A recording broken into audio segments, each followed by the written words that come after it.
नमस्कार साथियों, आप सभी के हमारे YouTube चैनल CDR में बहुत बहुत स्वागत है। आज हम पढ़ेंगे बिजनेस स्टैटिक्स व्यावसायिक सांख्यिकी। और हमने जहाँ तक पढ़ लिया था, जहाँ तक हमने जारी कर लिया था, जिसके आगे जारी रखेंगे। ठीक है, चलिए आज का विषय देखते हैं। आज का विषय क्या है? आज का जो टॉपिक है वो है स्टैटिकल यूनिट। ठीक है, हम बात करेंगे सांख्यिकी इकाई की। हम चैप्टर 3 में आपको बता दे रहे हैं, और अभी आपने चैप्टर 1 नहीं देखा है, चैप्टर 2 नहीं देखा, तो लाइन से हमारे जो है एक यूट्यूब चैनल पे प्लेलिस्ट बना हुआ है, उसमें लाइन से आपको वीडियोस मिल जाएगा। आप जाकर वहां विजिट करके आप वीडियो को देखकर अपना सिलेबस कवर कर सकते हैं। तो आज हम जानेंगे इस वीडियो में स्टैटिकल्स यूनिट क्या होता है, जिसे हम लोग सांख्यिकी इकाई कहते हैं। देखिए, सांख्यिकी इकाई वह मौलिक इकाई होती है जिस पर आंकड़े डाटा एकत्रित किए जाते हैं, अर्थात किसी सांख्यिकी सर्वेक्षण या जांच का आधार व्यक्ति, वस्तु, स्थान या समय हो सकता है, जिसे मापकर या गिनकर सांख्यिकी जानकारी प्राप्त की जाती है। इकाई मतलब यूनिट। हम कहीं किसी चीज पे सर्वे कर रहे हैं या रिसर्च कर रहे हैं, तो हमारा कुछ अपना आधार होगा, बेस होगा। मान लीजिए हम ये जानना चाहते हैं कि हमारे देश की पर पर्सन इनकम कितनी है, तो हम उस इनकम का किस में मेजर करेंगे? रुपए में, कि स्थान में, कि समय में, कि किसी वस्तु में? हम रुपए में करेंगे, उसका मेजर यूनिट क्या होगा? रुपए होगा।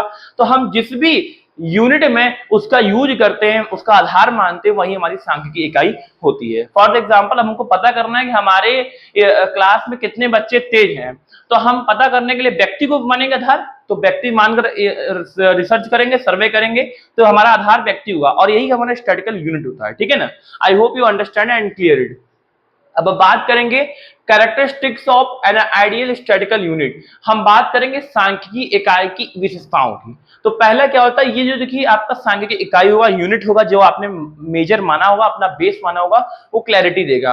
अब हम मान लीजिए इंडियन रुपीज में अगर हम किसी चीज को काउंट कर रहे हैं, तो वो क्या है, हमें क्लैरिटी देगा कि इतना रुपया है, या इतने व्यक्ति हैं, या इतना स्थान है।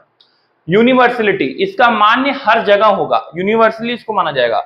स्टेबिलिटी, इसमें स्टेबिलिटी ऐसा नहीं कि आज आप 100 गिने तो कल 90 हो जाएगा, ऐसा नहीं होगा, ये स्टेबल रहेगा। कंपेरेबिलिटी, कंपेरेबिलिटी का मतलब होता है तुलनीय। आप इसको किसी अदर डाटा से कंपेयर भी कर सकते हैं, तुलना भी कर सकते हैं।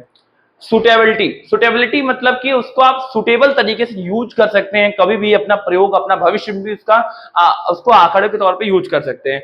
सिंपलिसिटी, ये क्या होता है, सिंपल वे में होता है कि आप समझ जाएं। ठीक है, ये क्या था, इसका स्टैटिकल यूनिट का कैरेक्टरिस्टिक्स था। अब बात करेंगे टाइप्स ऑफ यूनिट, तो कितने तरह के होते हैं? 4 तरह के होते हैं। Physical unit, monetary unit, time unit, place unit. Physical unit मतलब हम किसी चीज को मान लिए 1 2 3 4 5 6, हमारे पास 6 कलम है, तो यहाँ फिजिकल यूनिट हो गया।